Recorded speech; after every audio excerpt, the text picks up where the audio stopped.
ಕೃಷ್ಣ. ಎಲ್ಲರಿಗೂ ಸ್ವಾಗತ. ಎಲ್ಲರಿಗೂ ಮತ್ತೊಮ್ಮೆ ಹೃತ್ಪೂರ್ವಕ ಧನ್ಯವಾದಗಳು. ಯಾಕಪ್ಪ ಧನ್ಯವಾದನ ಮೊದಲೇ ತಿಳಿಸ್ತಾ ಇದ್ದೀನಿ ಅಂದರೆ, ನೀವು ಕಳೆದ ಎಲ್ಲ ವಿಡಿಯೋಗಳನ್ನು ತುಂಬ ಜನ ನೋಡ್ತಾ ಇದ್ದೀರ. ಅದನ್ನು ನಿಮ್ಮ ಜೀವನಕ್ಕೆ ಅಳವಡಿಸ್ಕೊಳ್ಳೋಂಥ ಒಂದು ಅವಕಾಶ ನಿಮಗೆ ಸಿಗ್ತಾ ಇದೆ. ಅಂದರೆ ಶ್ರೀಲ ಪ್ರಭುಪಾದವರು ಬರೆದಿರುವಂಥ ಪುಸ್ತಕಗಳನ್ನು ಕೇಳುವುದು, ಶ್ರವಣ ಮಾಡುವಂಥದ್ದೇ ನಮ್ಮ ಜೀವನದಲ್ಲಿ ಒಂದು ಪುಣ್ಯಕರವಾದ ಕೆಲಸ. ಆ ರೀತಿ ಕೆಲಸಗಳನ್ನು ನೀವು ಮಾಡ್ತಾ ಇದ್ದೀರಾ ಅಂದರೆ ತುಂಬ ಜನ ಅದನ್ನು ವೀಕ್ಷಣೆ ಮಾಡಿ ಕೇಳ್ತಾ ಇದ್ದೀರಾ. ಅಷ್ಟೊಂದು ವ್ಯೂಸ್ಗಳು ನನಗೆ ಬರ್ತಾ ಇದೆ. ಹಾಗಾಗಿ ನಿಮ್ಮೆಲ್ಲರಿಗೂ ಕೂಡ ನಾನು ಮಗದೊಮ್ಮೆ ಹೃತ್ಪೂರ್ವಕ ಧನ್ಯವಾದಗಳನ್ನು ಹೇಳ್ತೀನಿ. ಹರೇ ಕೃಷ್ಣ. ನಾವೀ ದಿನ ಶೀಲ ಪ್ರಭುಪಾದರು ಬರೆದಿರುವಂಥ ಮತ್ತೊಂದು ಪುಸ್ತಕವನ್ನು ಓದೋದಕ್ಕೆ ಪ್ರಾರಂಭ ಮಾಡೋಣ. ಶೀಲ ಪ್ರಭುಪಾದವರು 70 ಪುಸ್ತಕಕ್ಕೂ ಹೆಚ್ಚು ಪುಸ್ತಕಗಳನ್ನು ಬರೆದಿದ್ದಾರೆ. ಅದರಲ್ಲಿ ಇದು ಒಂದು ಪುಸ್ತಕ. ಪರಿಪೂರ್ಣ ಪ್ರಶ್ನೆಗಳು, ಪರಿಪೂರ್ಣ ಉತ್ತರಗಳು. ಇದೇನು ಪರಿಪೂರ್ಣ ಪ್ರಶ್ನೆಗಳು, ಪರಿಪೂರ್ಣ ಉತ್ತರಗಳು ಅಂತ ಹೇಳ್ತಾ ಇದ್ದೀರಾ ಅಂತ ಕನ್ಫ್ಯೂಸ್ ಆಗಬೇಡಿ. ಅಂದರೆ ಶೀಲಭಕ್ತಿ ಸಿದ್ಧಾಂತ ಶ್ರೀಮತಿ ಹೇಸಿ ಭಕ್ತಿ ವೇದಾಂತ ಸ್ವಾಮಿ ಶೀಲ ಪ್ರಭುಪಾದವರು ಮತ್ತು ಭಾರತದಲ್ಲಿ ಶಾಂತಿದಳದ ಕಾರ್ಯಕರ್ತರಾಗಿದ್ದ ಬಾಬ್ ಕೋಹೆನ್ ಇವರಿಬ್ಬರ ನಡುವೆ ನಡೆದಂಥ ಸಂವಾದಗಳು. ಒಬ್ಬರು ಬಾಬ್ ಕೋಹೆನ್ ಅನ್ನುವರು ಪ್ರಶ್ನೆಗಳನ್ನು ಕೇಳ್ತಾರೆ. ನಮ್ಮ ಆಧ್ಯಾತ್ಮಿಕ ಗುರುಗಳಾದ ಶೀಲ ಪ್ರಭುಪಾದವರು ಅವ್ರ ಎಲ್ಲ ಪ್ರಶ್ನೆಗಳಿಗೆ, ಗೊಂದಲಗಳಿಗೆ ಉತ್ತರವನ್ನು ಕೊಡ್ತಾರೆ. ಈ ಸಂಭಾಷಣೆ ಈ ಪುಸ್ತಕದ ವಿವರ ಆಗಿದೆ. ಒಟ್ಟು ಇದರಲ್ಲಿ ಎಷ್ಟು ಅಧ್ಯಾಯಗಳಿದೆ ಅಂದರೆ 9 ಅಧ್ಯಾಯಗಳಿದೆ. 9 ಅಧ್ಯಾಯ ಅಂದರೆ ಮೊದಲನೇದು ಪ್ರಸ್ತಾವನೆ. ಮೊದಲನೇ ಅಧ್ಯಾಯ ಸರ್ವಾಕರ್ಷಕ ಕೃಷ್ಣ. ಎರಡನೇದು ವೈದಿಕ ಸಂಸ್ಕೃತಿ, ವರ್ಣಾಶ್ರಮ ಧರ್ಮ. ಮೂರನೇದು ಜೀವನದ ನಿಜವಾದ ಗುರಿ. ನಾಲ್ಕನೇದು ತ್ರಿಗುಣಗಳು. 5ನೇ ಟಾಪಿಕ್ಕು ಪರಿಶುದ್ಧನಾಗುವುದು. 6ನೇ ಟಾಪಿಕ್ಕು ಪರಿಪೂರ್ಣ ಭಕ್ತ. 7ನೇ ವಿಷಯ ಕೃಷ್ಣನ ಅರಿವಿನಲ್ಲಿ ವ್ಯವಹರಿಸುವುದು. 8ನೇ ಅಧ್ಯಾಯ ಕೃಷ್ಣ ಪ್ರಜ್ಞೆಯಲ್ಲಿ ಪ್ರಗತಿ ಹೊಂದುವುದು ಒಂದು ಪತ್ರ ವ್ಯವಹಾರ. ಭವಿಷ್ಯಕ್ಕಾಗಿ ನಿರ್ಧರಿಸುವುದು. ಅಂದರೆ ಈ ಒಂದೊಂದು ಟಾಪಿಕ್ಗಳ ಬಗ್ಗೆ ಅವರಿಬ್ಬರ ನಡುವೆ ಚರ್ಚೆಗಳಾಗುತ್ತೆ. ಅಂದರೆ ನಮ್ಮ ಗುರುಗಳು ಮತ್ತು ಆ ವ್ಯಕ್ತಿಯ ನಡುವೆ. ಆ ವ್ಯಕ್ತಿ ಹೆಸರೇನು ಅಂತಂದರೆ ಬಾಬ್ ಕೋಹೆನ್. ಇವರು ಪ್ರಶ್ನೆ ಅಂದರೆ, ಈಗ ಮೊದಲನೇ ಅಧ್ಯಾಯದಲ್ಲಿ ಸರ್ವಾಕರ್ಷಕ ಕೃಷ್ಣ. ನಾವು ಎಷ್ಟೋ ಅಧ್ಯಾಯಗಳಲ್ಲಿ ಭಗವದ್ಗೀತೆಯಲ್ಲಿ ಎಲ್ಲ ಕಡೆ ಕೇಳ್ತಾ ಇರ್ತೀವಿ ಭಗವಂತ ಸರ್ವಾಕರ್ಷಕ ಅಂತ. ಅದರ ಬಗ್ಗೆ ನಾವಿಲ್ಲಿ ಈ ಒಂದು ಅಧ್ಯಾಯದಲ್ಲಿ ಸಂಪೂರ್ಣವಾಗಿ ತಿಳ್ಕೊತೀವಿ. ಹಾಗೆ ವರ್ಣಾಶ್ರಮ ಧರ್ಮ ಅನ್ನೋದು ಬರ್ತಾ ಇರುತ್ತೆ. ಆ ವರ್ಣಾಶ್ರಮ ಧರ್ಮದ ಬಗ್ಗೆ ನಾವು ಒಂದು ಪದ ಅನ್ನೋದಕ್ಕೆ ನೋಡೋದಕ್ಕೆ ಒಂದು ಪದ ಅನಿಸ್ಬೋದು, ಆದರೆ ಅದು ವಿಶಾಲವಾದ ಅರ್ಥವನ್ನು ವಿಶಾಲವಾಗಿ ನಾವು ಸಂಪೂರ್ಣವಾಗಿ ತಿಳ್ಕೊಂಡಾಗ ನಮ್ಗೆ ಆ ಪದ ಎಲ್ಲೇ ನಾವು ಓದಬೇಕಾದ್ರೆ, ಶ್ರವಣ ಮಾಡಬೇಕಾದ್ರೆ ಬಂದರೆ ನಮ್ಮ ಮುಂದೆ ಕೃಷ್ಣ ಯಾಕೆ ಸರ್ವಾಕರ್ಷಕ ಅಂತ ಕರೀತಾರೆ, ದೇವತೋತ್ತಮ ಪರಮಪುರುಷನ್ ಅನ್ನೋದು ನಮಗೆ ಸಂಪೂರ್ಣ ಅರ್ಥ ಆಗುತ್ತೆ. ಮತ್ತು ನಮಗೆ ಯಾರಾದರೂ ಪ್ರಶ್ನೆ ಮಾಡಿದಾಗ ನಾವು ಯಾಕೆ ಕೃಷ್ಣನ ಆಕರ್ಷಕ ಅಂತ ಕರಿತೀವಿ ಅಂತ ಹೇಳೋದಕ್ಕೂ ಕೂಡ ಸಾಧ್ಯ ಆಗುತ್ತೆ. ಈ ಅಧ್ಯಾಯಗಳನ್ನು ಪ್ರಾರಂಭ ಮಾಡೋದಕ್ಕಿಂತ ಮುಂಚೆ ನಾವು ಮೊದಲು ಪ್ರಸ್ತಾವನೆಯನ್ನು ಸ್ಟಾರ್ಟ್ ಮಾಡೋಣ. ಅದಕ್ಕಿಂತ ಮುಂಚೆ ಮಂಗಳಾಚರಣೆಯನ್ನು ಹೇಳಿ ಪ್ರಸ್ತಾವನೆಯನ್ನು ಸ್ಟಾರ್ಟ್ ಮಾಡೋಣ. ಎಲ್ಲರಿಗೂ ಮತ್ತೊಮ್ಮೆ ಮಗದೊಮ್ಮೆ ಹರೇ ಕೃಷ್ಣ. ಓಂ ನಮೋ ಭಗವತೆ ವಾಸುದೇವಾಯ. ಓಂ ನಮೋ ಭಗವತೆ ವಾಸುದೇವಾಯ. ಓಂ ನಮೋ ಭಗವತೆ ವಾಸುದೇವಾಯ. ಓಂ ಅಜ್ಞಾನತಿಮಿರಾಂಧಸ್ಯ ಜ್ಞಾನಾಂಜನಶಲಾಕಯ ಚಕ್ಷುರುನ್ಮಿಲಿತಂ ಯೇನ ತಸ್ಮೈ ಶ್ರೀ ಗುರುವೇ ನಮಃ. ನಮೋ ಓಂ ವಿಷ್ಣುಪಾದಾಯ ಕೃಷ್ಣಪ್ರೇಷ್ಠಾಯ ಭೂತಲೇ ಶ್ರೀಮತೆ ಭಕ್ತಿವೇದಾಂತ ಸ್ವಾಮಿ ಇತಿ ನಾಮಿನಿ. ನಮಸ್ತೆ ಸರಸ್ವತಿ ದೇವಿ ಗೌರವಾಣಿ ಪ್ರಚಾರಿಣಿ ನಿರ್ವಿಶೇಷ ಶೂನ್ಯವಾದಿ ಪಾಶ್ಚಾತ್ಯದೇಶತಾರಿಣಿ. ಜೈ ಶ್ರೀ ಕೃಷ್ಣ ಚೈತನ್ಯ ಪ್ರಭು ನಿತ್ಯಾನಂದ ಶ್ರೀ ಅದ್ವೈತ ಗದಾಧರ ಶ್ರೀವಾಸಾದಿ ಗೌರ ಭಕ್ತವೃಂದ. ಹರೇ ಕೃಷ್ಣ ಕೃಷ್ಣ ಕೃಷ್ಣ ಹರೇ ಹರೇ, ಹರೇ ರಾಮ ರಾಮ ರಾಮ ಹರೇ ಹರೇ. ಕೃಷ್ಣ ಕೃಷ್ಣ ಕೃಷ್ಣ ಹರೇ ಹರೇ, ಹರೇ ರಾಮ ರಾಮ ರಾಮ ಹರೇ ಹರೇ. ಹರೇ ಕೃಷ್ಣ ಕೃಷ್ಣ ಕೃಷ್ಣ ಹರೇ ಹರೇ, ಹರೇ ರಾಮ ರಾಮ ರಾಮ ಹರೇ ಹರೇ. ಹರೇ ಕೃಷ್ಣ. ಪ್ರಸ್ತಾವನೆಯನ್ನು ತಿಳ್ಕೊಂಡು ನಂತರ ನಾವು ಅಧ್ಯಾಯಗಳಿಗೆ ಹೋಗೋಣ. ನಮ್ಮ ಗುರುಗಳು ಯಾವುದೇ ಒಂದು ಪುಸ್ತಕವನ್ನು ಬರೀಲಿ ಅದರಲ್ಲಿ ನಮಗೆ ಫಸ್ಟು ಮುನ್ನುಡಿನೋ ಪ್ರಸ್ತಾವನೆ ಕೊಡ್ತಾರೆ. ಯಾಕೆಂದರೆ ನಾವು ಆ ಅಧ್ಯಾಯದಲ್ಲಿ ಎಲ್ಲವನ್ನು ತಿಳ್ಕೊಳ್ತಾ ಇದ್ದೀವಿ ಅದು ಸ್ವಲ್ಪ ಸಾರಾಂಶವನ್ನು ನಮಗೆ ಪ್ರಸ್ತಾವನೆಯಲ್ಲಿ ತಿಳಿಸ್ತಾರೆ. ಹಾಗಾಗಿ ಇಲ್ಲಿ ನಾವೇನನ್ನು ಅರ್ಥ ಮಾಡ್ಕೋಬೇಕು ಅನ್ನೋದನ್ನು ತಿಳ್ಕೊಂಡು ಬರೋಣ. ಪ್ರಸ್ತಾವನೆ. ಶ್ರೀಲ ಪ್ರಭುಪಾದರನ್ನು ಭೇಟಿಯಾಗುವ ಮೊದಲು ದೇವರು, ಆಧ್ಯಾತ್ಮಿಕ ಜೀವನದ ಮುಂತಾದ ಶಬ್ದಗಳು ನನ್ನ ಪಾಲಿಗೆ ಅಸ್ಪಷ್ಟವಾಗಿದ್ದವು. ಧರ್ಮದಲ್ಲಿ ನನಗೆ ಎಂದಿನಿಂದಲೂ ಆಸಕ್ತಿ ಇತ್ತು. ಆದರೆ ಕೃಷ್ಣ ಪ್ರಜ್ಞಾ ಭಕ್ತರನ್ನು ಭೇಟಿಯಾಗುವ ಮೊದಲು ಆಧ್ಯಾತ್ಮಿಕ ಜೀವನವನ್ನು ಕುರಿತು ಫಲಪ್ರದವಾಗಿ ಜಿಜ್ಞಾಸೆ ಮಾಡುವಂಥ ದೃಷ್ಟಿಕೋನ ಅದು ಹೇಗೋ ನನ್ನಲ್ಲಿರಲಿಲ್ಲ. ಸೃಷ್ಟಿಕರ್ತನ ಅಸ್ತಿತ್ವದ ಬಗ್ಗೆ ಸಾಮಾನ್ಯ ತಿಳುವಳಿಕೆ ಇತ್ತು ಅಷ್ಟೆ. ಆದರೆ ದೇವರು ಯಾರು, ನಾನು ಯಾರು? ಇಬ್ರೋ ಶಾಲೆಗೆ ಹೋಗಿ ಪೌರಸ್ತ್ಯ ತತ್ವಶಾಸ್ತ್ರವನ್ನು ಅಧ್ಯಯನ ಮಾಡಿದೆ. ಆದರೆ ನನ್ನ ಪ್ರಶ್ನೆಗಳಿಗೆ ತೃಪ್ತಿಕರವಾದ ಉತ್ತರಗಳು ದೊರೆತಿಲ್ಲ. ಹರೇ ಕೃಷ್ಣ. ಇಲ್ಲಿ ಏನು ಹೇಳ್ತಾ ಇದ್ದಾರೆ ಅಂದರೆ, ನಮ್ಮ ಗುರುಗಳನ್ನು ಶ್ರೀಲ ಪ್ರಭುಪಾದವರನ್ನು ಅವರು ಭೇಟಿಯಾಗೋಕ್ಕಿಂತ ಮೊದಲು ಅವರಿಗೆ ದೇವ್ರ ಮೇಲೆ ಆಧ್ಯಾತ್ಮಿಕ ಜೀವನ ಈ ಶಬ್ದಗಳು ಅವ್ರ ಪಾಲಿಗೆ ಅಷ್ಟು ಅಸ್ಪಷ್ಟವಾಗಿದ್ವು. ಅಂದರೆ ಅದ್ರ ಬಗ್ಗೆ ಅವ್ರಿಗೆ ಕ್ಲಾರಿಟಿ ಅನ್ನೋದು ಇರಲಿಲ್ಲ. ಆದರೆ ಅವರಿಗೆ ಧರ್ಮದಲ್ಲಿ ಏನಿತ್ತು ಸ್ವಲ್ಪ ಆಸಕ್ತಿ ಇತ್ತು. ಆದರೆ ಕೃಷ್ಣ ಪ್ರಜ್ಞಾ ಭಕ್ತರನ್ನು ಅವರು ಭೇಟಿಯಾಗುವ ಮೊದಲು ಅಂದರೆ ನನ್ನ ಕೃಷ್ಣ ಪ್ರಜ್ಞಾ ಭಕ್ತರು ಯಾರಿಗೂ ಸಿಕ್ಕಿರಲಿಲ್ಲ. ಆ ಭೇಟಿಯಾಗೋಕ್ಕಿಂತ ಮೊದಲೇ ಅವರಿಗೆ ಆಧ್ಯಾತ್ಮಿಕ ಜೀವನವನ್ನು ಕುರಿತು ತಿಳ್ಕೋಬೇಕು ಅನ್ನೋದು ಸ್ವಲ್ಪ ಜಿಜ್ಞಾಸೆ ಅಂದರೆ ಕುತೂಹಲ ಇತ್ತು ಫಲಪ್ರದವಾಗಿ ಅವ್ರಿಗೆ. ಅಂದರೆ ಅದು ಆಧ್ಯಾತ್ಮಿಕವಾಗಲ್ಲ, ಅವರ ಜೀವನದಲ್ಲಿ ಅದು ಆಸೆ, ಜಿಜ್ಞಾಸೆ, ಕುತೂಹಲ, ಅದರಲ್ಲಿ ಏನಿದೆ ಅಂತ ತಿಳ್ಕೋಬೇಕು ಅನ್ನೋ ಒಂದು ಕುತೂಹಲ. ಆ ದೃಷ್ಟಿಕೋನ ಹೇಗೆ ನನಗಿರಲಿಲ್ಲ ಅಂತ ಅಂದರೆ ಅದ್ರ ಬಗ್ಗೆ ತಿಳ್ಕೋಬೇಕು ನಾನು ಅನ್ನೋ ದೃಷ್ಟಿಕೋನ ಅವ್ರಿಗಿರಲಿಲ್ಲ ಅಂತ ಹೇಳ್ತಾ ಇದ್ದಾರೆ. ಆ ಜಿಜ್ಞಾಸೆ ನನ್ನಲ್ಲಿ ಇರಲಿಲ್ಲ ಅಂತ. ಸೃಷ್ಟಿಕರ್ತ ಅಸ್ತಿತ್ವದ ಬಗ್ಗೆ ಅಂದರೆ ಇದನ್ನೆಲ್ಲ ಸೃಷ್ಟಿ ಮಾಡಿದವರು ಯಾರು ಅನ್ನೋ ಆ ಅಸ್ತಿತ್ವದ ಬಗ್ಗೆ ಅವರಿಗೆ ಏನು ಸಾಮಾನ್ಯವಾಗಿ ತಿಳುವಳಿಕೆ ಇತ್ತು ಅಷ್ಟೇ. ಆದರೆ ನಿಜವಾಗಿ ದೇವರು ಯಾರು, ನಾನು ಯಾರು ಅನ್ನೋದು ಅವರಿಗೆ ಗೊತ್ತಿಲ್ಲ ಅಂತ ಹೇಳ್ತಾ ಇದ್ದಾರೆ. ಅವರು ಇದನ್ನು ತಿಳ್ಕೋಬೇಕು ಅಂತ ಇಬ್ರೋ ಶಾಲೆಗೆ ಹೋಗಿ ಅಲ್ಲಿ ಪೌರಸ್ತ್ಯ ತತ್ವಶಾಸ್ತ್ರವನ್ನು ಅವರು ಅಧ್ಯಯನ ಮಾಡಿದ್ರಂತೆ. ಆದರೂ ಕೂಡ ಅಲ್ಲಿ ಅವರಿಗೆ ಈ ಪ್ರಶ್ನೆಗಳಿಗೆ ಉತ್ತರ ಸಿಗಲಿಲ್ಲ. ನನಗೆ ತೃಪ್ತಿಕರವಾದ ಉತ್ತರಗಳು ದೊರೀಲಿಲ್ಲ ಅಂತ ಹೇಳ್ತಾ ಇದ್ದಾರೆ. ಯಾವ ಪ್ರಶ್ನೆಗಳಿಗೆ ಉತ್ತರ ಅವ್ರಿಗೆ ದೊರೀಲಿಲ್ಲ? ದೇವರು ಯಾರು, ನಾನು ಯಾರು, ಆಧ್ಯಾತ್ಮಿಕ ಜೀವನ ಅಂದರೆ ಏನು, ಇವುಗಳ ಬಗ್ಗೆ ಅವರಿಗೆ ಸರಿಯಾದ ಮಾಹಿತಿ ಸಿಗಲಿಲ್ಲ ಅಂತ. 1968ರ ಕೊನೆಯ ಭಾಗದಲ್ಲಿ ಮೊದಲ ಸಲ ನಾನು ನ್ಯೂಯಾರ್ಕ್ನ ಗ್ರೀನ್ವಿಚ್ ಗ್ರಾಮದಲ್ಲಿ ಹರೇ ಕೃಷ್ಣ ಮಂತ್ರವನ್ನು ಕೇಳಿದೆ. ಅವರು ಫಸ್ಟ್ ಟೈಮ್ 1968ರಲ್ಲಿ ಕೊನೆಯ ಭಾಗದಲ್ಲಿ ಅಂತೆ, ಆ ಇಸವಿಯ ಕೊನೆಯ ಭಾಗದಲ್ಲಿ ಅವರು ಮೊದಲನೇ ಸಲ ಕೇಳಿದ್ದೇನ ಹರೇ ಕೃಷ್ಣ ಮಹಾಮಂತ್ರವನ್ನು. ಅವ್ರು ಎಲ್ಲಿ ಕೇಳಿದರು ಅಂತಂದರೆ ನ್ಯೂಯಾರ್ಕ್ನ ಗ್ರೀನ್ವಿಚ್ ಗ್ರಾಮದಲ್ಲಿ ಅವರು ಕೇಳಿದರು. ಹರೇ ಕೃಷ್ಣ ಕೃಷ್ಣ ಕೃಷ್ಣ ಹರೇ ಹರೇ, ಹರೇ ರಾಮ ರಾಮ ರಾಮ ಹರೇ ಹರೇ. ಈ ಕೀರ್ತನೆ ನನ್ನನ್ನು ಮಂತ್ರಮುಗ್ಧಗೊಳಿಸಿತು. ಈ ಹರೇ ಕೃಷ್ಣ ಮಹಾಮಂತ್ರವನ್ನು ಕೇಳಿದಾಗ ಅವ್ರ ಮನಸ್ಸು ತುಂಬ ಮುಗ್ಧಗೊಳಿಸ್ತಾ ಇತ್ತು. ಅದನ್ನು ಕೇಳಿ ನನ್ನ ಮನಸ್ಸು ಅತ್ಯಂತ ಮುದಗೊಂಡಿತು. ಅಂದರೆ ಅವ್ರಿಗೆ ಮನಸ್ಸಿಗೆ ತುಂಬ ಅದು ಇಷ್ಟ ಆಗ್ತು. ಮತ್ತೊಮ್ಮೆ ಕೇಳಬೇಕು ಅನ್ನೋ ಥರ ಇತ್ತು. ಆ ಮಂತ್ರ ನನ್ನ ಮನಸ್ಸಿನಲ್ಲಿ ಅಚ್ಚೊತ್ತುತ್ತಿತ್ತು.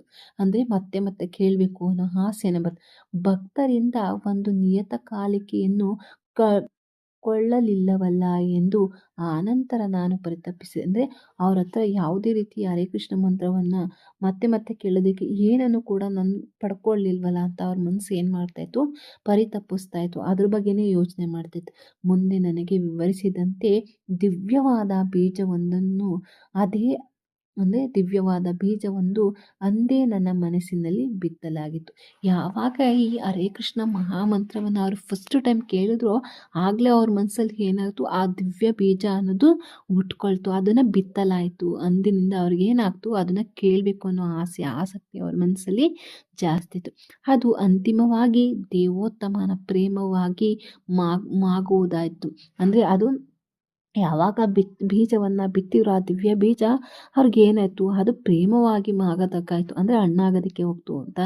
ಅನೇಕ ತಿಂಗಳು ಕಳೆದ ಮೇಲೆ ಹರೇ ಕೃಷ್ಣವನ್ನು ಮುದ್ರಿಸಿದ ಕಾಗದವೊಂದು ನನಗೆ ತುಂಬ ವರ್ಷಗಳು ತಿಂಗಳುಗಳು ಕಳೆದ ಮೇಲೆ ಏನಾಯಿತು, ಅವರಿಗೆ ಹರೇ ಕೃಷ್ಣ ಕೃಷ್ಣ ಕೃಷ್ಣ ಹರೇ ಹರೇ, ಹರೇ ರಾಮ ರಾಮ ರಾಮ ಹರೇ ಆ ಮಹಾಮಂತ್ರವನ್ನು ಇರುವಂಥ ಒಂದು ಕಾಗದ ಏನು ಮಾಡ್ತು, ಇವ್ರ ಕೈಗೆ ಸಿಕ್ತು. ಭಗವಂತನ ಆ ನಾಮಗಳನ್ನು ಕೀರ್ತಿಸಿ ನಿಮ್ಮ ಜೀವನವನ್ನು ಮಹೋನ್ನತವಾಗಿ ವಾಗುತ್ತದೆ. ಅಂದರೆ ಆ ಕಾಗದದಲ್ಲಿ ಏನು ಬರೆದಿತ್ತು ಅಂದರೆ, ಭಗವಂತನ ಈ ನಾಮಗಳನ್ನ ನೀವು ಕೀರ್ತಿಸಿ ನಿಮ್ಮ ಜೀವನವನ್ನು ಮಹೋನ್ನತವಾಗಿ ಮಾಡ್ಕೊಳ್ಳಿ ಅಂತ ಬರೆದಿತ್ತು ಅಂತ ಆಶ್ವಾಸನೆ ನೀಡಿದ ಆ ಕಾಗದ ಇವರಿಗೆ ಸಿಕ್ತು. ಯಾರೇ ಒಂದು ಈ ಮಂತ್ರವನ್ನು ಪಠನೆ ಮಾಡಿದ್ರೆ ಅವ್ರ ಜೀವನ ಕೂಡ ತುಂಬ ಉತ್ತಮವಾಗುತ್ತೆ. ಅದನ್ನು ಭಗವಂತನೇ ಕೂಡ ಭಗವದ್ಗೀತೆಯಲ್ಲಿ ನಮಗೆ ತಿಳಿಸ್ಕೊಟ್ಟಿದ್ದಾರೆ. ನಾನು ಆಗಾಗ ಕೀರ್ತನೆ ಮಾಡುತ್ತಿದ್ದೆ. ಮಂತ್ರವು ನನಗೆ ಮನ ಶಾಂತಿಯನ್ನು ನೀಡುತ್ತಿತ್ತು ಎಂಬ ಭಾವನೆ ಉಂಟು. ಯಾವಾಗ ಇವರು ಆ ಕೀರ್ತನೆ ಮಾಡೋದಕ್ಕೆ ಸ್ಟಾರ್ಟ್ ಆದರೂ ಆಗ ಅವರಿಗೆ ಮನಸ್ಸಿನಲ್ಲಿ ಶಾಂತಿ ಅನ್ನೋ ಒಂದು ಭಾವ ಉಂಟಾಗ್ತಾಯಿತ್ತು. ಅದು ಅವರಿಗೆ ಗೊತ್ತಾಗ್ತಾಯಿತ್ತು. ಕಾಲೇಜಿನಲ್ಲಿ ರಾಸಾಯನ ವಿಜ್ಞಾನದ ಸ್ನಾತಕ ಪದವಿಯನ್ನು ಪಡೆದ ಮೇಲೆ 1971ರಲ್ಲಿ ನಾನು ಶಾಂತಿದಳವನ್ನು ಸೇರಿ ವಿಜ್ಞಾನದ ಉಪಾಧ್ಯಾಯನಾಗಿ ಭಾರತಕ್ಕೆ ಹೋದೆ. ಅಂದರೆ ಅವರು ಕಾಲೇಜಿನಲ್ಲಿ ರಸಾಯನಶಾಸ್ತ್ರ ವಿಜ್ಞಾನ ಪದವಿಯನ್ನು ಪಡ್ಕೊಂಡ್ರು. ಅದನ್ನು ಪಡ್ಕೊಂಡ ಮೇಲೆ ಅವರು ಮತ್ತೆ 1971ರಲ್ಲಿ ಏನು ಮಾಡಿದ್ರು, ಶಾಂತಿದಳವನ್ನು ಸೇರಿದರು. ಅಲ್ಲಿ ಈ ಸ್ನಾತಕೋತ್ತರ ಪದವಿ ಪಡೆದಿದ್ದರಿಂದ ವಿಜ್ಞಾನದ ಉಪಾಧ್ಯಾಯರಾಗಿ ಅವರು ಭಾರತಕ್ಕೆ ಬಂದರು. ಅಲ್ಲಿ ಹರೇ ಕೃಷ್ಣ ಆಂದೋಲನವನ್ನು ಕುರಿತು ವಿಚಾರಿಸಿದರು. ಅಂದರೆ ಅವ್ರ ಕಾಗದ ಸಿಕ್ಕಿತ್ತಲ್ಲ, ಅವರು ಅದನ್ನು ಪ್ರತಿನಿತ್ಯ ಹೇಳ್ಕೊತಾ ಇದ್ರಲ್ಲ, ಅದ್ರ ಬಗ್ಗೆ ಏನು ಮಾಡಿದ್ರು, ಭಾರತದಲ್ಲಿ ಬಂದಾಗ ಅವರು ಹರೇ ಕೃಷ್ಣ ಆಂದೋಲನವನ್ನು ಕುರಿತು ವಿಚಾರಿಸಿದರು. ಸಂಕೀರ್ತನೆ ನನ್ನನ್ನು ಆಕರ್ಷಿತ. ಭಾರತದಲ್ಲಿ ಕೇಳಬೇಕಾ, ಮೊದಲೇ ಭಗವಂತನ ಬಗ್ಗೆ ಎಲ್ಲ ಕಡೆ ಪ್ರಚಾರ ಆಗ್ತಾನೆ ಇರುತ್ತೆ. ಆ ಸಂಕೀರ್ತನೆ ಇವ್ರನ್ನೇನು ಮಾಡ್ತು, ತುಂಬ ಆಕರ್ಷಿಸ್ತಾ ಇತ್ತು. ಆ ತತ್ವಶಾಸ್ತ್ರ ನನ್ನ ಮೇಲೆ ಸೂಕ್ತ ಪ್ರಭಾವವನ್ನೇ ಬೀರಿತು. ಅಂದರೆ ಯಾವಾಗ ಈ ಸಂಕೀರ್ತನೆ ಅವ್ರ ಮನಸ್ಸಿನ ಮೇಲೆ ಏನಾಗ್ತು, ತುಂಬ ಪ್ರಭಾವವನ್ನು ಬೀರಿತು. ಆ ಆಂದೋಲನವು ಯಥಾರ್ಥತೆಯನ್ನು ಕುರಿತು ನನಗೆ ಕುತೂಹಲ ಉಂಟಾಯಿತು. ಯಾವಾಗ ಇವ್ರ ಮನಸ್ಸಿನಲ್ಲಿ ತುಂಬ ಆಕರ್ಷಣೆ ಆಗ್ತು, ಇನ್ನೂ ಕುತೂಹಲ ಅವರಿಗೆ ಜಾಸ್ತಿ ಆಯಿತು. ಭಾರತಕ್ಕೆ ಹೋಗುವ ಮೊದಲು ನ್ಯೂಯಾರ್ಕ್ನಲ್ಲಿ ಕೃಷ್ಣ ದೇವಸ್ಥಾನಕ್ಕೆ ಅನೇಕ ಸಲ ಭೇಟಿ ಕೊಟ್ಟಿದ್ದೆ.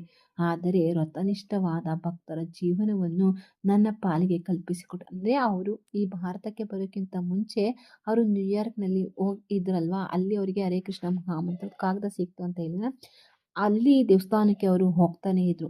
ಆದರೆ ಅಲ್ಲಿ ಏನು ಅವರ ಭಕ್ತರ ಜೀವನವು ನನ್ನ ಪಾಲಿಗೆ ಕಲ್ಪಿಸಿಕೊಂಡಿರಲಿಲ್ಲ. ಅಂದರೆ ಅವ್ರಿಗೆ ಅಷ್ಟು ಏನು ಆಕರ್ಷಿತವಾಗಿರಲಿಲ್ಲ ಇನ್ನು. ಅಂದರೆ ಅದನ್ನು ಮಾಡಬೇಕು ಅನ್ನೋ ಆಸೆ ಇತ್ತು, ಬಟ್ ಭಾರತಕ್ಕೆ ಬಂದಾಗ ಆಗಿದ್ದಷ್ಟು ಆ ಫೀಲು ಅಲ್ಲಿ ಅವ್ರಿಗೆ ಆಗಿರಲಿಲ್ಲ ಅಂತಂದು ಹೇಳ್ಕೊಳ್ತಾ ಇದ್ದಾರೆ. ನಾನು ಭಾರತದಲ್ಲಿ ಕೃಷ್ಣ ಪ್ರಜ್ಞಾ ಭಕ್ತರನ್ನು ಮೊದಲ ಬಾರಿ ಕಂಡಿದ್ದು 1971 ಅಕ್ಟೋಬರ್ನಲ್ಲಿ. ಇವ್ರು ಏನು ಮಾಡಿದ್ರು, ಭಾರತಕ್ಕೆ ಬಂದಾಗ 71ರಲ್ಲಿ ಅವರು ಭಾರತಕ್ಕೆ ಬಂದಿದ್ದು. ಆ ಬಂದಾಗಲೇ ಮೊದಲ ಬಾರಿಗೆ ಇವ್ರು ಏನು ಮಾಡಿದ್ರು, ಕೃಷ್ಣ ಪ್ರಜ್ಞಾ ಭಕ್ತರನ್ನು ಅಕ್ಟೋಬರ್ನಲ್ಲಿ ಕಂಡ್ರು.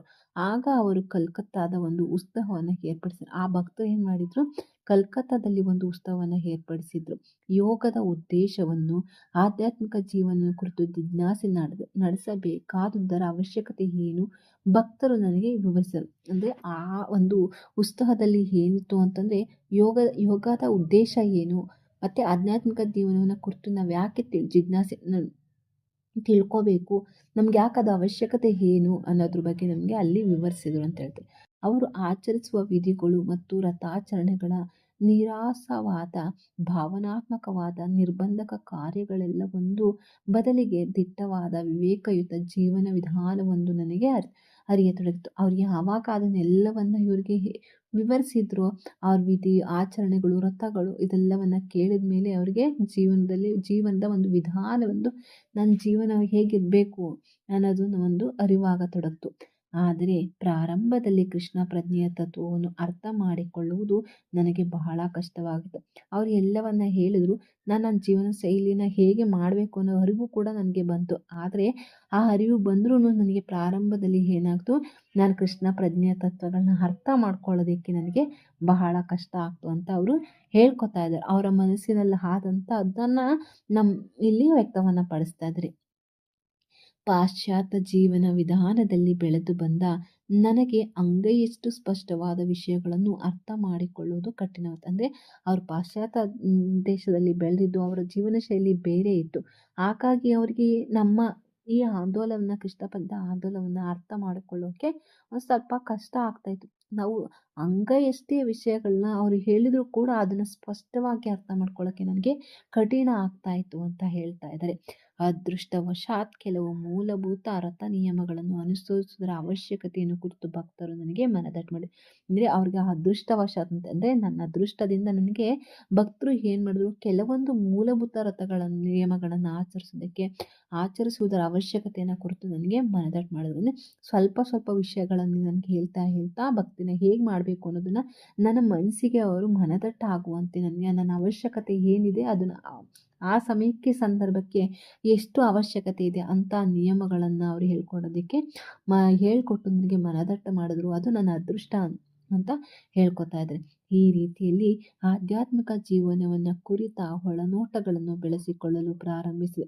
ಆಗ ಯಾವಾಗ ಭಕ್ತರ ಜೊತೆ ಸೇರಿಕೊಂಡ್ರು ಆಗ ಅವರ ಆಧ್ಯಾತ್ಮಿಕ ಜೀವನವನ್ನು ಕುರಿತು ಅಂದರೆ ಸ್ವಲ್ಪನೇ ಪ್ರಾರಂಭಿಸೋದಕ್ಕೆ ಪ್ರಯತ್ನವನ್ನು ಪಟ್ಟೆ ಅಂತ ಹೇಳ್ತಾ ಇದ್ದಾರೆ. ಆ ಆಧ್ಯಾತ್ಮಿಕತೆ ಮತ್ತು ದಿವ್ಯ ಅಸ್ತಿತ್ವವನ್ನು ಕುರಿತು ನನ್ನ ಗ್ರಹಿಕೆಗಳು ಎಷ್ಟು ದೂರ ತೆಳುವು ಆಗಿದ್ದವೆಂದು ಆಗ ನಾನು ಅಂದರೆ ನನಗೆ ಆ ಸಂದರ್ಭದಲ್ಲಿ ನನಗೆ ಆಧ್ಯಾತ್ಮಿಕತೆಯ ಬಗ್ಗೆ ಸ್ವಲ್ಪನೂ ಕೂಡ ಗೊತ್ತಿಲ್ಲ. ಆ ದಿವ್ಯ ಅಸ್ತಿತ್ವವನ್ನು ಕುರಿತು ನನ್ನ ಗ್ರಹಿಕೆಗಳಿರಲಿಲ್ಲ. ಅಂದರೆ ನಾನು ತುಂಬ ಈ ವಿಚಾರದಲ್ಲಿ ತುಂಬ ದೂರದಲ್ಲಿದ್ದೆ. ನನ್ನ ಮನಸ್ಸು ತುಂಬ ಆ ಥರವಾಗಿತ್ತು ನನ್ನ ಮನಸ್ಸು. ಇದು ಯಾವುದೂ ಕೂಡ ನನಗೆ ಗೊತ್ತಿಲ್ಲ. ಅದನ್ನು ನಾನು ಈಗ ನೆನಪಿಸ್ಕೊಳ್ಬಲ್ಲೆ ಅಂತ ಹೇಳ್ತಿದ್ದಾರೆ. ಈ ಸಮಯದಲ್ಲಿ ಅಂದರೆ 1971 ನವೆಂಬರಲ್ಲಿ ನಾನು ಶ್ರೀಲ ಪ್ರಭುಪಾದರನ್ನು ಸಂಕ್ಷಿಪ್ತವಾಗಿ ಭೇಟಿಯಾದೆ. ಇವರು ಆವಾಗಲೇ ಭಾರತಕ್ಕೆ ಬಂದಿದ್ದು ಆಗಲೇ, ಅವರಿಗೆ ಆ ಉತ್ಸಾಹ ಅಂದರೆ ಆ ಭಕ್ತರ ಸಂಘ ಆಗಿದ್ದು ಆಗಲೇ, ಮತ್ತು ಅದೇ ಸಮಯದಲ್ಲೂ ಕೂಡ ಇವರಿಗೆ ಶ್ರೀಲ ಪ್ರಭುಪಾದರು ಕೂಡ ಭೇಟಿಯಾದರು. ಅದಾದ ಸ್ವಲ್ಪ ಕಾಲದಲ್ಲಿ ನಾನು ಸಸ್ಯಾಹಾರಿಯಾಗಬೇಕೆಂದು ಯಾವಾಗ ಶುದ್ಧ ಭಕ್ತರ ದರ್ಶನ ಆಗುತ್ತೋ ಅವರ ಲೈಫಲ್ಲಿ ಬದಲಾವಣೆ ಅನ್ನೋದು ಅಲ್ಲಿಂದ ಸ್ಟಾರ್ಟ್ ಆಗುತ್ತೆ ನೋಡಿ. ಸ್ವಲ್ಪ ಸ್ವಲ್ಪ ಕೇಳ್ತಾ ಇದ್ರು, ಸ್ವಲ್ಪ ಅಳವಡಿಸ್ಕೊತಾ ಇದ್ರು. ಯಾವಾಗ ಗುರುವಿನ ದರ್ಶನ ಆಗ್ತು ಆದ ತಕ್ಷಣ ಅವರಿಗೆ ಏನಾಯ್ತು, ಅವರು ಸಸ್ಯಾಹಾರಿ ಆಗಬೇಕು ಅನ್ನೋ ತೀರ್ಮಾನಕ್ಕೆ ಬಂದರು. ಸಸ್ಯಾಹಾರಿ ಎಂಬ ಹೆಮ್ಮೆ ನನಗಿತ್ತು ಅಂತ ಹೇಳ್ಕೊತಾ ಇದ್ದಾರೆ. ಆದರೆ ಪಾರಿವಾಳಗಳು ಕೂಡ ಸಸ್ಯಾಹಾರಿಗಳೆಂದೇ ಶ್ರೀಲ ಪ್ರಭುಪಾದರು ಆನಂತರ ನನಗೆ ನೆನಪಿಸಿದ್ರು. ಯಾವಾಗ ಖುಷಿಪಟ್ಟು ನಾನೊಬ್ಬ ಸಸ್ಯಾಹಾರಿ ಆದೆ ಅಂತ ಖುಷಿ ಪಡ್ತಾ ಇದ್ದಾಗ ಮತ್ತೆ ಶ್ರೀಲ ಪ್ರಭುಪಾದರು ಹೇಳ್ತಾರೆ, ಅಷ್ಟೇ ಅಲ್ಲ ಪಾರಿವಾಳನೂ ಕೂಡ ಸಸ್ಯಾಹಾರಿ ಎಂದು. ನಮ್ಮ ಗುರುಗಳು ನಮಗೆ ಎಷ್ಟು ಕ್ಲಿಯರ್ ಕಟ್ಟಾಗಿ ಅರ್ಥ ಮಾಡಿಸ್ತಾರೆ ಅಂದರೆ, ಅವರು ಮಾತಾಡುವಂಥ ಒಂದೊಂದು ಪದಗಳು ತುಂಬ ಅದ್ಭುತವಾಗಿರ್ತವೆ. ಅದನ್ನು ನಾವು ಅರ್ಥ ಮಾಡ್ಕೊಳ್ಳೋದಕ್ಕೆ ನಮಗೆ ಈ ಅಜ್ಞಾನ ಅನ್ನುವಂಥದ್ದು ಜಾಸ್ತಿ. ಅದನ್ನು ನಾನು ಸಂಪೂರ್ಣವಾಗಿ ನಿಮ್ಗೆ ಅರ್ಥ ಮಾಡಿಸುವಂಥ ಯೋಗ್ಯತೆಯೂ ಕೂಡ ನನಗಿಲ್ಲ. ದಯವಿಟ್ಟು ನನ್ನನ್ನು ಕ್ಷಮಿಸಿ. ನಾನು ನಿಮ್ಮ ಜೊತೆಗಳಲ್ಲಿ ಹೇಳ್ತಾ ಕಲಿತಾ ಇದ್ದೀನಿ. ನಿಮ್ಮಿಂದ ನನ್ನನ್ನು ನಾನು ಪ್ಯೂರಿಫಿಕೇಷನ್ ಮಾಡ್ಕೋತಾ ಇದ್ದೀನಿ. ನಿಮ್ಮೆಲ್ಲರ ಕೃಪೆಯಿಂದ, ನಿಮ್ಮೆಲ್ಲರ ಕರುಣೆಯಿಂದ, ನಿಮ್ಮೆಲ್ಲರ ಆಶೀರ್ವಾದದಿಂದ ನನಗೆ ಇದು ಸಾಧ್ಯ ಆಗ್ತೈತಿ. ಮತ್ತೆ ಮುಂದುವರೆದು ಹೇಳ್ತಾ ಇದ್ದಾರೆ, 1972ರಲ್ಲಿ ಫೆಬ್ರವರಿಯಲ್ಲಿ ಕಲ್ಕತ್ತಾದಲ್ಲಿ ಕೆಲವು ಭಕ್ತರನ್ನು ನಾನು ಭೇಟಿ ಮಾಡಿದೆ. ಅವರು ಮಾಯಾಪುರದ ಒಂದು ಉತ್ಸವಕ್ಕೆ ನನ್ನನ್ನು ಇವರು 1972ರಲ್ಲಿ ಏನು ಮಾಡಿದ್ರು, ಕೆಲವೊಬ್ಬರು ಭಕ್ತರನ್ನು ಕಲ್ಕತ್ತಾದಲ್ಲಿ ಅವರು ಭೇಟಿ ಮಾಡಿದ್ರು. ಫೆಬ್ರವರಿ ತಿಂಗಳಲ್ಲಿ ಅವರೆಲ್ಲ ಮಾಯಾಪುರಕ್ಕೆ ಹೋಗ್ತಾಯಿದ್ರು ಒಂದು ಉತ್ಸವಕ್ಕೆ. ಇವರನ್ನು ಕೂಡ ಅವ್ರು ಏನು ಮಾಡಿದರು, ನೀವು ಕೂಡ ಬನ್ನಿ ಅಂತ ಆಹ್ವಾನ ಮಾಡಿದ್ರು. ಅದು ಕಲ್ಕತ್ತಾಕ್ಕೆ ಉತ್ತರಕ್ಕೆ 90 ಮೈಲಿ ದೂರದಲ್ಲಿರುವ ಒಂದು ಪವಿತ್ರ ದ್ವೀಪ. ಅದು ಕಲ್ಕತ್ತಾಕ್ಕೂ ಮತ್ತು ಉತ್ತರಕ್ಕೂ 90 ಮೈಲಿ ದೂರದಲ್ಲಿರುವಂಥ ಒಂದು ಪವಿತ್ರ ದ್ವೀಪ. ಅದು ಚೈತನ್ಯ ಮಹಾಪ್ರಭುಗಳ ಗೌರವಾರ್ಥ ಏರ್ಪಡಿಸಿದ ಉತ್ಸವ. ಅದು ಯಾವ ಉತ್ಸವ ಆಗಿತ್ತು ಅಂದರೆ, ಚೈತನ್ಯ ಮಹಾಪ್ರಭುಗಳ ಗೌರವಾರ್ಥವನ್ನು ಏರ್ಪಡಿಸಿದ ಒಂದು ಉತ್ಸವ ಆಗಿತ್ತು.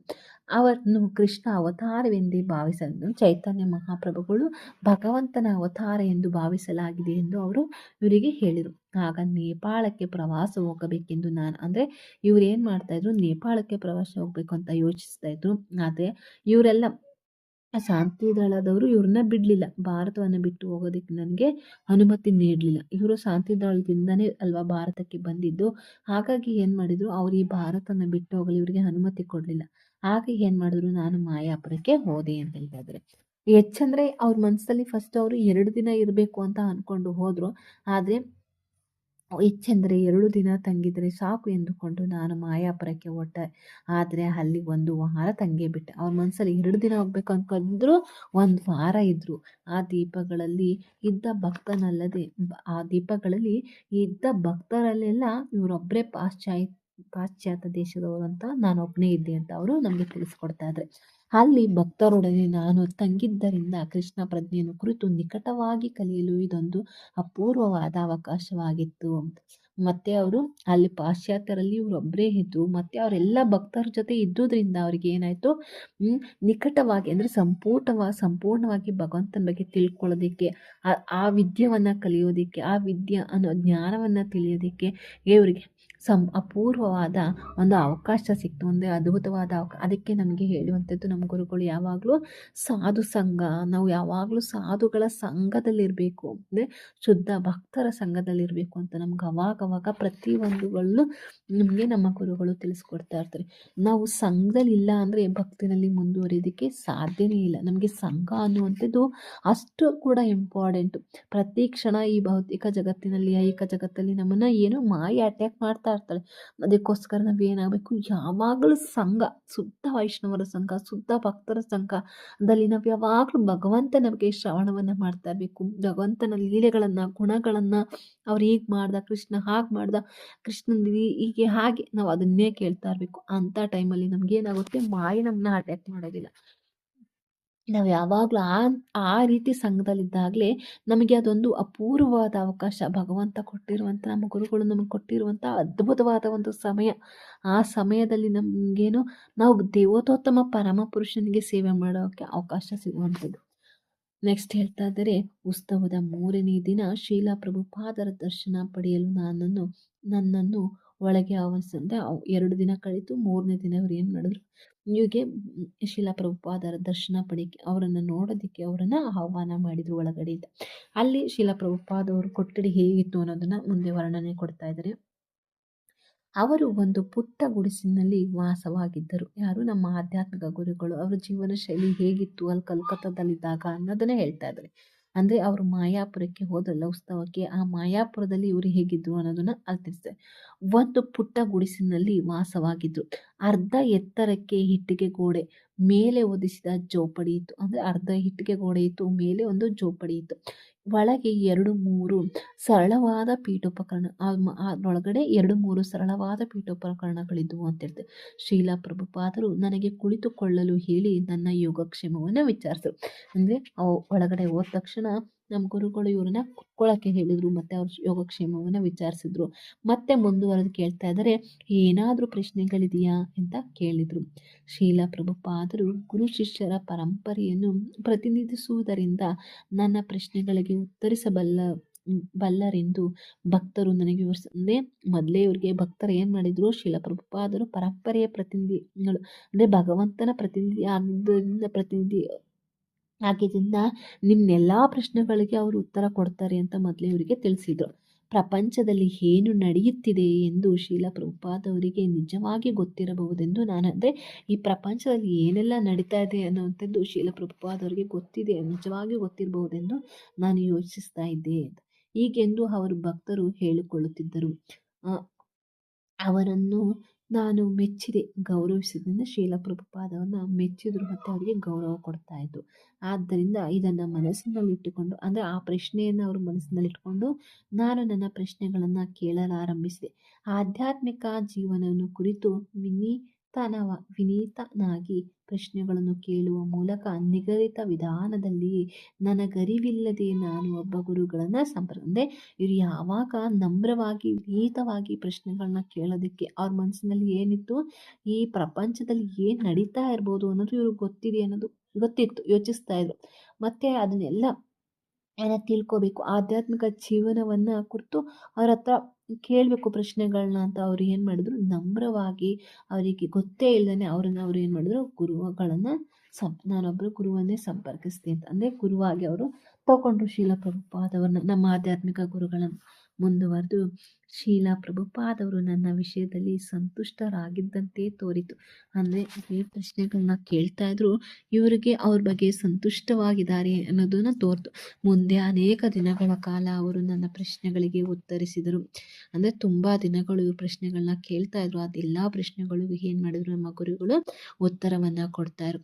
ನಾನು ಬಹುತೇಕ ಶಾಸ್ತ್ರದೃಷ್ಟಿಯಿಂದ ಆ ಪ್ರಶ್ನೆಗಳನ್ನು ಕೇಳಿದೆ, ಆದರೆ ನಾನು ನನ್ನ ಜೀವನವನ್ನು ಆಧ್ಯಾತ್ಮಿಕಗೊಳಿಸಲು ಸಾಧ್ಯವಾಗುವಂತೆ ಪ್ರಶ್ನೆಗಳಿಗೆ ಅವರು ಸದಾ ನನಗೆ ವೈಯಕ್ತಿಕ ಉತ್ತರಗಳನ್ನು ಕೊಟ್ಟರು. ಅಂದರೆ ಇವರು ಧರ್ಮಶಾಸ್ತ್ರ ಅಂದರೆ ಆ ಶಾಸ್ತ್ರದ ದೃಷ್ಟಿಯಿಂದ ಪ್ರಶ್ನೆಗಳನ್ನ ಕೇಳ್ತಾ ಇದ್ರು. ಆದರೆ ಅವರ ಅದೇ ದೃಷ್ಟಿಯಿಂದ ಆ ಪ್ರಶ್ನೆಗೆ ಉತ್ತರವನ್ನು ಕೊಡ್ತಾ ಇರಲಿಲ್ಲ. ಇವರಿಗೆ ಹೇಗೆ ಉತ್ತರ ಕೊಡ್ತಾರೋ, ಇವ್ರ ಜೀವನಕ್ಕೆ, ವೈಯಕ್ತಿಕ ಜೀವನಕ್ಕೆ ಹೇಗೆ ನಡೆಸ್ಕೋಬೇಕು, ಆಧ್ಯಾತ್ಮಿಕ ಜೀವನದಲ್ಲಿ ಇವರು ವೈಯಕ್ತಿಕ ಪ್ರಶ್ನೆಗಳು ಕೂಡ ಸಾಲ್ವ್ ಆಗಬೇಕು. ಅಂದರೆ ಅದು ಭೌತಿಕ ಮತ್ತು ಆಧ್ಯಾತ್ಮಿಕ ಎರಡೂ ಕೂಡ ತಗೊಂಡೋಗ್ಬೇಕು. ಆ ರೀತಿಯಲ್ಲಿ ಉತ್ತರವನ್ನು ಕೊಡ್ತಾ ಇದ್ರು. ಜೀವನವನ್ನು ಆಧ್ಯಾತ್ಮಿಕಗೊಳಿಸಲು ಸಾಧ್ಯವಾಗುವಂತೆ ಸದಾ ಅವರು, ಅಂದರೆ ಅವರು ಒಂದೊಂದು ಕ್ಷಣವೂ ಆಧ್ಯಾತ್ಮಿಕ ಕಥೆಯಲ್ಲಿ ಹೇಗೆ ಮುಂದೆ ಹೋಗಬೇಕು, ಹೇಗೆ ಆ ಜೀವನವನ್ನು ನಾನು ಸಾರ್ಥಕತೆಯನ್ನು ಮಾಡಬೇಕು, ನಾನು ಹೇಗೆ ಭಗವಂತನಿಗೆ ದಾಸಾನುದಾಸನಾಗಿ ಸೇವೆಯನ್ನು ಮಾಡಬೇಕು ಅನ್ನೋದ್ರ ಬಗ್ಗೆ ಅವರು ವೈಯಕ್ತಿಕವಾಗಿ ಉತ್ತರಗಳನ್ನ ಕೊಡ್ತಾ ಇದ್ರು. ಅವರ ಉತ್ತರಗಳು ತರ್ಕಬದ್ಧವಾಗಿದ್ದವು, ವೈಜ್ಞಾನಿಕವಾಗಿದ್ದವು, ತೃಪ್ತಿಕರವೂ ಆಗಿದ್ದವು, ಬೆರಗು ಹುಟ್ಟಿಸುವಂತೆ ಸುಲಿತವಾಗಿದ್ದವು. ಅಂದರೆ ಅವ್ರು ಕೊಡುವಂಥ ಇವ್ರ ಪ್ರಶ್ನೆಗೆ ಅವ್ರು ಕೊಡುವಂಥ ಉತ್ತರ ಅದು ಬೇರೆಯವರು ಆ ಪ್ರಶ್ನೆ ನಮ್ಗೆ ಕೇಳಿದ್ರೆ ತರ್ಕ ಮಾಡಿ ನಾವು ಅವ್ರಿಗೆ ಉತ್ತರ ಕೊಡ್ಬೋದಾಗಿತ್ತು. ಮತ್ತು ಅಷ್ಟು ವೈಜ್ಞಾನಿಕವಾಗೂ ಕೂಡ ನಾವು ಅದನ್ನು ನಿರೂಪಿಸ್ಬೋದಾಗಿತ್ತು. ಮತ್ತು ನಮ್ಮ ಮನಸ್ಸಿಗೆ ಅದು ಅಷ್ಟು ತೃಪ್ತಿಯನ್ನು ಕೊಡಿಸ್ತಾ ಇತ್ತು. ಮತ್ತು ಆ ಉತ್ತರವನ್ನು ಕೇಳಿ ಎಷ್ಟು ನಮಗೆ ಬೆರಗಾಗ್ತಿತ್ತು ಅಂದರೆ, ಇಷ್ಟೊಂದು ಹೀಗೆಲ್ಲ ಇದೆಯಾ ಅನ್ನೋದನ್ನ ಆಶ್ಚರ್ಯವನ್ನು ಹುಟ್ಟಿಸ್ಬೋದಿತ್ತು. ಅಷ್ಟು ಸುಲಲಿತವಾಗಿತ್ತು. ಅಂದರೆ ಅಷ್ಟು ಸಿಂಪಲ್ ಆಗಿ ಅರ್ಥ ಮಾಡ್ಕೋಕ್ಕೆ ಆಗಬೇಕು. ಆ ರೀತಿಯಲ್ಲಿ ಅವರು ನಮಗೆ ಉತ್ತರವನ್ನು ಕೊಡ್ತಾ ಇದ್ರು ಇವರ ಪ್ರಶ್ನೆಗಳಿಗೆ. ಶ್ರೀಲ ಪ್ರಭುಪಾದವರು ಮತ್ತು ಅವರ ಶಿಷ್ಯರನ್ನು ಭೇಟಿ ಮಾಡುವ ಮೊದಲು ಆಧ್ಯಾತ್ಮಿಕ ಜೀವನವು ನನಗೆ ಸದಾ ಅಗೋಚರವಾಗಿತ್ತು. ಇವರನ್ನ ಭೇಟಿ ಮಾಡೋಕ್ಕಿಂತ ಮುಂಚೆ, ಅಂದರೆ ನಮ್ಮ ಗುರುಗಳನ್ನ, ಅವ್ರನ್ನ ಶಿಷ್ಯರನ್ನು ಭೇಟಿ ಮಾಡೋಕ್ಕಿಂತ ಮುಂಚೆ ಈ ಆಧ್ಯಾತ್ಮಿಕ ಜೀವನ ಅನ್ನೋದೇನು ಅಂದರೆ ಅದು ಅವ್ರಿಗೆ ಕಣ್ಣಿಗೆ ಕಾಣಿಸ್ತಾ ಇರಲಿಲ್ಲ, ಅಗೋಚರವಾಗ್ಬಿಟ್ಟಿತ್ತು, ಮೋಸಕ್ಕಾಗಿತ್ತು. ಆದರೆ ಈಗ ಶೀಲ ಪ್ರಭುಪಾದವರೊಡನೆ ನಡೆಸಿದ ಸಂವಾದಗಳು ವಾಸ್ತವವಾಗಿ, ಅಂದರೆ ಯಾವಾಗ ಶೀಲ ಪ್ರಭುಪಾದವರೊಡನೆ ಅವರ ಸಂವಾದಗಳು, ಪ್ರಶ್ನೆಗಳನ್ನು ಕೇಳ್ತಾ ಹೋದ್ರೋ ಆಗ ಏನಾಗ್ತು, ಆ ಮರೆಮಾಚಿಕೊಂಡಿದ್ದಂಥ ಅಗೋಚರವಾಗಿದ್ದಂಥ ಮುಸುಕು ಹಾಕಿದ್ದಂಥ ಪರದೆ ತೆಗೆದಕ್ಕೆ ಸ್ಟಾರ್ಟ್ ಮಾಡಿದ್ರು. ಸಂವಾದಗಳು ವಾಸ್ತವವಾಗಿದ್ದವು, ಸುಸ್ಪಷ್ಟವಾಗಿದ್ದವು ಮತ್ತು ಭಾವೋದ್ದೀಪಕವಾಗಿದ್ದವು. ದೇವರಾದ ಕೃಷ್ಣನೇ ಪರಮ ಭೋಕ್ತೃ, ಪರಮ ಮಿತ್ರ ಹಾಗೂ ಸರ್ವೋಚ್ಚ ಒಡೆಯ ಎನ್ನುವುದು ನಾನು ಅರ್ಥ ಮಾಡಿಕೊಳ್ಳಲು ಅನುವಾಗುವಂತೆ ಶೀಲ ಪ್ರಭುಪಾದರು ತಾಳ್ಮೆಯಿಂದ ಪ್ರಯತ್ನಿಸಿದರು. ನನಗೆ ದೇವರು ಯಾರು, ನಾನು ಯಾರು ಅನ್ನೋದನ್ನು ತಿಳ್ಕೊಬೇಕಾಗಿತ್ತು. ಅದನ್ನು ತಿಳಿಸ್ಕೊಡೋದಕ್ಕೆ ಭಗವಂತ ಇಲ್ಲಿ ಶೀಲ ಪ್ರಭುಪಾದರನ್ನು ದೇವರಾದ ಕೃಷ್ಣನೇ ಪರಮ ಭೋಕ್ತ, ಅಂದರೆ ಭಗವಂತನೇ ಎಲ್ಲದರ ಮೂಲ, ಅವನೇ ಪರಮ ಮಿತ್ರ, ಅವನೇ ಸರ್ವೋಚ್ಚ, ಅವನೇ ಒಡೆಯ ಅನ್ನೋದನ್ನು ನಮ್ಗೆ ಅರ್ಥ ಮಾಡ್ಕೊಳ್ಳೋಕ್ಕೆ ಅನುವಾಗುವಂತೆ ನಮ್ಮ ಗುರುಗಳು ತಾಳ್ಮೆಯಿಂದ ನನಗೆ ಪ್ರಯತ್ನಿಸಿದ್ರು. ದೇವರನ್ನು ಅರ್ಥ ಮಾಡಿಕೊಳ್ಳಬೇಕಾದರೆ ನಾನು ಗಂಭೀರವಾಗಿ ದೈವ ಪ್ರಜ್ಞಾವಂತನಾಗಬೇಕು ಎನ್ನುವುದು ಅನಿವಾರ್ಯವಾಗಿತ್ತು. ಇದನ್ನು ಅಂಗೀಕರಿಸುವ ಮುನ್ನ ನಾನು ಅನೇಕ ಅಡಚಣೆಗಳನ್ನು ಮುಂದೂಡುತ್ತಿದ್ದೆ. ಆದರೆ ಶೀಲ ಪ್ರಭುಪಾದರು ನಿಷ್ಠುರವಾಗಿದ್ದರೂ ಕರುಣೆಯಿಂದ ನನ್ನೊಡನೆ ಮುನ್ನಡೆಸಿದರು. ನನ್ನ ಅಭಿವ್ಯಕ್ತಿ ಸಾಮರ್ಥ್ಯ ಅಲ್ಪವಾಗಿದ್ದರೂ ಶೀಲ ಪ್ರಭುಪಾದರು ನನ್ನ ಪ್ರತಿಯೊಂದು ಪ್ರಶ್ನೆಯನ್ನು ಅರ್ಥ ಮಾಡಿಕೊಂಡು ಪರಿಪೂರ್ಣ ಉತ್ತರಗಳನ್ನು ನೀಡಿದರು. ಅಂದರೆ ಅವರು ತುಂಬ ಅವರಿಗೆ ಜ್ಞಾನ ಅಷ್ಟೊಂದಿಲ್ಲ, ಅದಕ್ಕೆ ಎಲ್ಲ ಪ್ರಶ್ನೆಗಳನ್ನು ಕೇಳ್ತಾ ಇದ್ರು. ಆ ಪ್ರಶ್ನೆಗಳಿಗೆ ಯಾವುದೇ ರೀತಿಯ, ಅಂದರೆ ಅದು ನಿಷ್ಠುರವಾಗಿದ್ರು, ಆ ಪ್ರಶ್ನೆಗಳು ನಿಷ್ಠುರವಾಗಿದ್ರು ಕೂಡ ಏನು ಆ ಶೀಲ ಪ್ರಭುಪಾದವರು ಯಾವುದೇ ರೀತಿಯ ಬೇಜಾರು ಏನೂ ಕೂಡ ಮಾಡ್ಕೊಳ್ದೇ ಕರುಣೆಯಿಂದನೇ ನನ್ನೆಲ್ಲ ಪ್ರಶ್ನೆಗಳಿಗೆ ಅವರು ಉತ್ತರವನ್ನು ಕೊಟ್ಟರು. ಅಂದರೆ ನನಗೆ ಅದನ್ನು ಅರ್ಥ ಮಾಡ್ಕೊಳ್ಳೋಕ್ಕೆ ಸ್ವಲ್ಪ ಸಾಮರ್ಥ್ಯ ಇದ್ರೂ ಕೂಡ ಅವರು ಬೇಜಾರು ಮಾಡ್ಕೊಳ್ದೇ ನನಗೆ ತುಂಬ ಕರುಣೆಯಿಂದ ಅದು ನನ್ನ ಸಾಮರ್ಥ್ಯಕ್ಕೆ ಅರ್ಥವಾಗೋ ರೀತಿಯಲ್ಲಿ ಅವರು ನನಗೆ ಪ್ರತಿಯೊಂದು ಪ್ರಶ್ನೆಗಳನ್ನು ಕೂಡ ಅರ್ಥ ಮಾಡಿಕೊಂಡು, ನಾನು ಕೇಳುವಂಥ ಪ್ರಶ್ನೆಗಳನ್ನ ಅರ್ಥ ಮಾಡಿಕೊಂಡು ನನಗೆ ಸಂಪೂರ್ಣವಾಗಿ ಉತ್ತರವನ್ನು ನೀಡಿದ್ರು. ಅಂದರೆ ದೇವರನ್ನು ಅರ್ಥ ಮಾಡ್ಕೊಳ್ಬೇಕಾದ್ರೆ ನನಗೆ ಗಂಭೀರವಾಗಿ ದೈವ ಪ್ರಜ್ಞೆ ಆಗಬೇಕು ನಾನಾಗಬೇಕು. ನನಗೆ ದೇವರನ್ನ ಹೆಂಗೆ ಬೇಕು ಹಂಗೆ ಅರ್ಥ ಮಾಡ್ಕೊಳ್ಳೋದಕ್ಕಾಗಲ್ಲ. ದೇವರು ಯಾರು ಅಂತ ಅರ್ಥ ಮಾಡ್ಕೋಬೇಕಂದ್ರೆ ನಮ್ಗೆ ಏನು ಇರಬೇಕು, ಗಂಭೀರವಾಗಿ ದೈವ ಪ್ರಜ್ಞಾವಂತನಾಗಬೇಕು ಅನ್ನೋದು ಅನಿವಾರ್ಯ ಆಗಿತ್ತು. ಅದನ್ನು ಅವರಿಗೆ ಅರ್ಥ ಮಾಡಿಸಿದ್ರು. ನಾನು ತಿಳ್ಕೊಬೇಕಂದ್ರೆ ಇದು ನನಗೆ ಅನಿವಾರ್ಯ, ಇಲ್ಲ ಅಂದರೆ ನಾನು ಭಗವಂತನ ಬಗ್ಗೆ ತಿಳ್ಕೊಳಕ್ಕಾಗಲ್ಲ, ನಾನು ಯಾರು ಅನ್ನೋದನ್ನು ಅರ್ಥ ಮಾಡ್ಕೊಳ್ಳೋದಕ್ಕಾಗೋದಿಲ್ಲ ಅನ್ನೋದನ್ನು ತಿಳಿಸ್ಕೊಟ್ರು. ಈ ಎಲ್ಲ ಅವ್ರ ಮನಸ್ಸಲ್ಲಿದ್ದಂಥ ಎಲ್ಲ ಪ್ರಶ್ನೆಗಳಿಗೂ ಏನು ಮಾಡಿದ್ರು ನಮ್ಮ ಆಧ್ಯಾತ್ಮಿಕ ಗುರುಗಳು ತಿಳಿಸ್ಕೊಟ್ರು. ನೋಡಿ, ನಮಗೆ ಇದರಲ್ಲಿ ನಾವು ಈ ಪ್ರಸ್ತಾವನೆಯನ್ನು ಏನಪ್ಪ ಅರ್ಥ ಮಾಡ್ಕೋಬೇಕು ಅಂತಂದರೆ, ನಮಗೆ ಗುರುಗಳ, ಅಂದರೆ ಸಾಧು ಸಂಘ ಅನ್ನೋದು, ಭಕ್ತರ ಸಂಘ ಅನ್ನೋದು ತುಂಬಾ ನಮಗೆ ಪ್ರಮುಖವಾದದ್ದು ಅನ್ನೋದನ್ನು ಒಂದು ತಿಳಿಸ್ಕೊಡ್ತಾ ಇದ್ದಾರೆ. ಮತ್ತು ಆ ಗುರುಗಳು ನಮಗೆ ಏನನ್ನು, ಆ ಶುದ್ಧ ಭಕ್ತರ ಗುರುಗಳು ನಮಗೆ ಸಿಕ್ಕಿದಾಗ ಅವರನ್ನು ಹೆಜ್ಜೆಯ ದಾರಿಯನ್ನು ನಾವು ಅನುಸರಿಸಬೇಕು. ನಮ್ಮಲ್ಲಿರುವಂಥ ಪ್ರಶ್ನೆಗಳನ್ನ ಎಷ್ಟು ನಮ್ರವಾಗಿ ಕೇಳಬೇಕು, ಇದನ್ನೆಲ್ಲವನ್ನು ಕೂಡ ನಮಗೆ ಶ್ರೀಲ ಪ್ರಭುಪಾದವರು ಅವ್ರು ಕೇಳುವಂಥ ಪ್ರಶ್ನೆಗಳಿಗೆ ಉತ್ತರವನ್ನು ಕೊಡುವುದರ ಮೂಲಕ ನಮ್ಮ ಜೀವನವನ್ನು ಅರ್ಥ ಮಾಡಿಸ್ತಾ ಇದ್ದಾರೆ. ಅಂದರೆ ನಾವು ಈ ಐಹಿಕ ಪ್ರಪಂಚಕ್ಕೆ ಬಂದಾಗ ನಾವೇನಾಗಿರ್ತೀವಿ, ನಮ್ಮಲ್ಲಿ ಕೃಷ್ಣ ಪ್ರಜ್ಞೆ ಅನ್ನೋದು ಇರೋದೇ ಇಲ್ಲ. ನಮ್ಮದೇ ಆದ ಒಂದು ಮಾಯಾ ಜೀವನವನ್ನು ನಾವು ಮಹಾಮಾಯೆಯಲ್ಲಿ ಜೀವನವನ್ನು ನಡೆಸ್ತಾ ಇರ್ತೀವಿ. ಆದರೆ ಇಂಥ ಭಕ್ತರ ಸಂಘದಲ್ಲೂ ಇಂಥ ಕೃಷ್ಣ ಪ್ರಜ್ಞೆ ಆಂದೋಲನ ನಮ್ಮ ಕಣ್ಣಿಗೆ ಬಿದ್ದಾಗ, ನಮ್ಮ ಕಿವಿಗೆ ಬಿದ್ದಾಗ, ಅವರ ಸಂಘದಿಂದ ನಮ್ಗೆ ಏನಾಗುತ್ತೆ, ನಾವು ಯಾರು, ದೇವ್ರು ಯಾರು ಅನ್ನೋದು ನಮಗೆ ಅರ್ಥ ಆಗುತ್ತೆ.